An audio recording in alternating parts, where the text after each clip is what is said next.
I stopped in Columbia, got a haircut.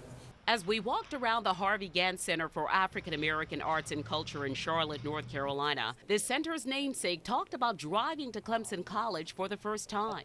When I pulled up on the campus on the hill there at Clemson, I couldn't believe the size of the crowd. Clemson had turned down Gant's application for admittance 3 times. Integration was happening on college campuses across the country, and Gant said he wanted his chance to be the first African-American student at Clemson. We got offered help from the NAACP Legal Defense, and their lawyer was Matthew Perry.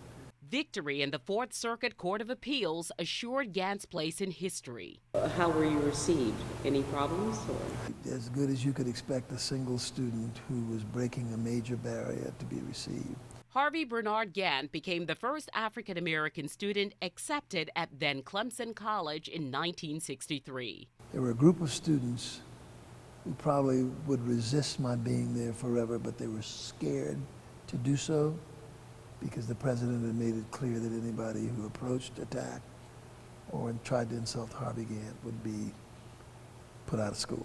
Gant said most students were indifferent to his presence on the campus, but news of another student coming to Clemson caught his attention. Did you hear about the second black student that's coming, Harvey? One of my architectural buddies. I said, no. She's a woman from the Columbia area.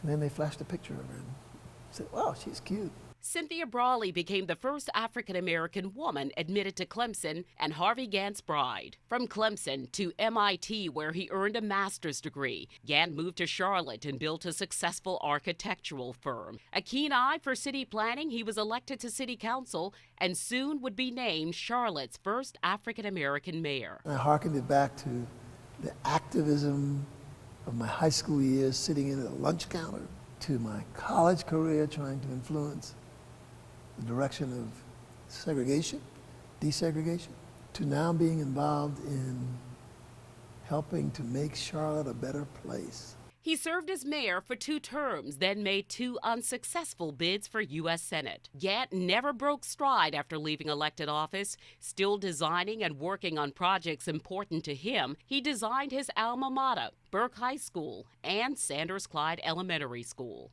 We built the school, and I think people were pleased with it. Though he has lived in Charlotte for more than 50 years, Harvey Gant, a barrier breaker and trailblazer, says Charleston will always be his foundation. Do you still consider Charleston home? You know, I spent the first 17 years of my life in Charleston. That's where I got my values, my priorities. It's where my parents raised me. Those are the things that I treasure most. And so, yeah, Charleston's home.